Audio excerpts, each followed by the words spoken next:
Joining me now is Reverend Earle Fisher, senior pastor of the Abyssinian Baptist Church in Memphis, and Russell Wigginton, president of the National Civil Rights Museum. And Mr. Wigginton, I do want to start with you because that context, I think, is important because these funerals are not private affairs.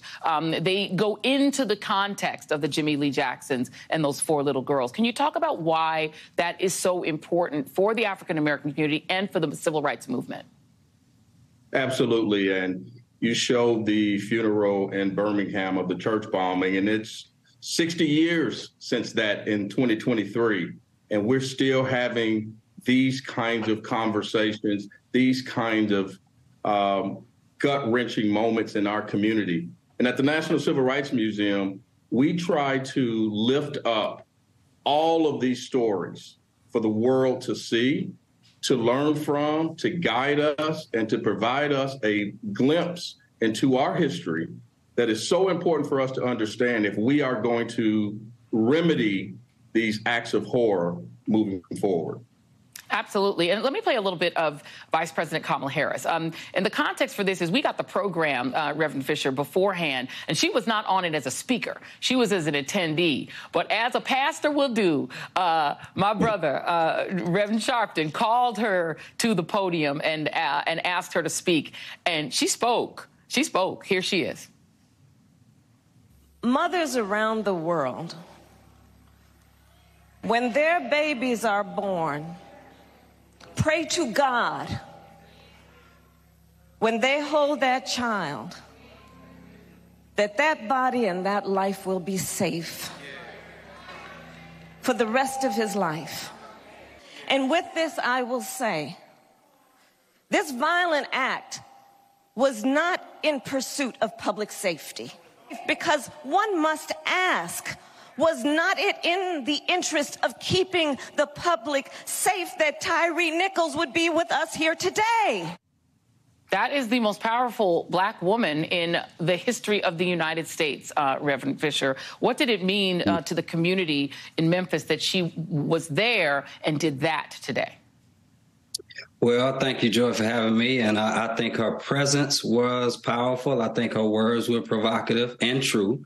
And beyond that, I think what people in the city want, especially, activists and organizers and people who have been pushing this agenda forward for the last several years, even before we got to this point, we can appreciate people who endorse these ideas, but now we need people who enforce these ideas. And that means making sure that we have the proper type of infrastructure insofar as not just who's in office and people who are elected, but people who are appointed and people who have the right type of not just skin color, but psychology to make sure that they leverage their authority in ways that make our communities more equitable. Yeah, the vice president called for the George Floyd Act to be passed and said that the president will sign it.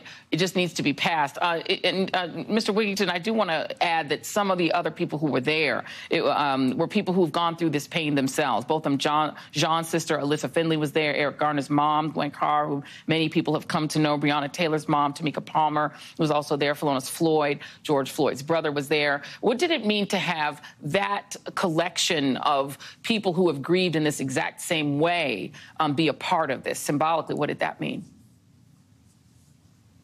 As Reverend Fisher said, it was a powerful moment. It was too many people, quite frankly, that they had to be there. And I was reminded of April 4th and beyond of 1968, where on the balcony at the Lorraine Motel, we lost the most transformative leader of the 20th century and Reverend Dr. Martin Luther King. And our city had to endure that. And we've been living with that legacy for 55 years now. But I have to tell you, because of Pastor Fisher and so many others, the way this community has rallied and come together, we're in the process of healing, but justice must be attained. And this community has the resolve to make sure that that happens. We have grieved for a long time in this city following the assassination of Dr. King.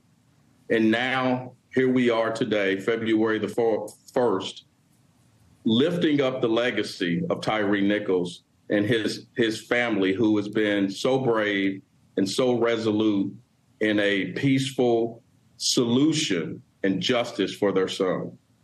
And Reverend Fisher, let's talk about what that justice looks like. You know, every time we have one of these cases, people go, okay, this is it. You know, people will, they're never going to let this happen again. And then it happens again and again and again and again. What does justice look like for the folks in Memphis? So it's complicated because it takes a comprehensive approach to it. And I think sometimes we get stuck on the flashpoints.